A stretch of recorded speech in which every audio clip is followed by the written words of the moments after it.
Architraves have been around for a very long time. In fact, you can trace their origins back to the Greek times, back when building infrastructures were very different to modern practices and was much riskier to do. This was where the term architrave was born. Architrave was used as a structural support beam across the middle of the building. This was usually seen where the door met the roofline in these ancient structures. Now that you know a little bit of the history side of the term, now let's get into what architrave is today and how it's very useful for a house.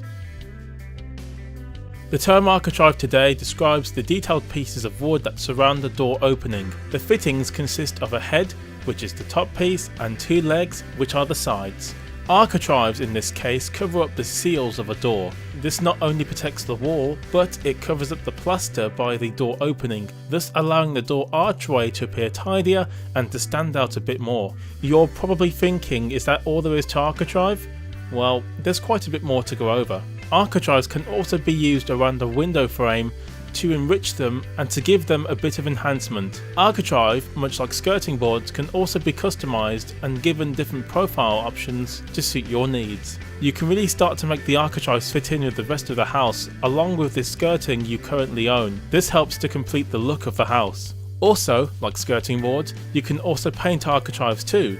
White is a popular choice for architraves, or you can go all out and paint them a different colour of your choice. It's clear that architraves have come a long way since the days of the Greeks, and thanks to modern building techniques, architraves, as stated before, can be used in many more ways than just doors. It hasn't been mentioned yet, but you can also use architrave around ceiling lofts to make them stand out, just like the doors.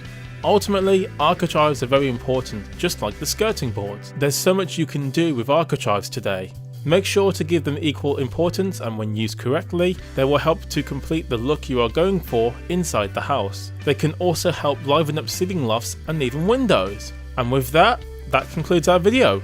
Hopefully you found it useful and insightful, and until next time, we will see you in our next video.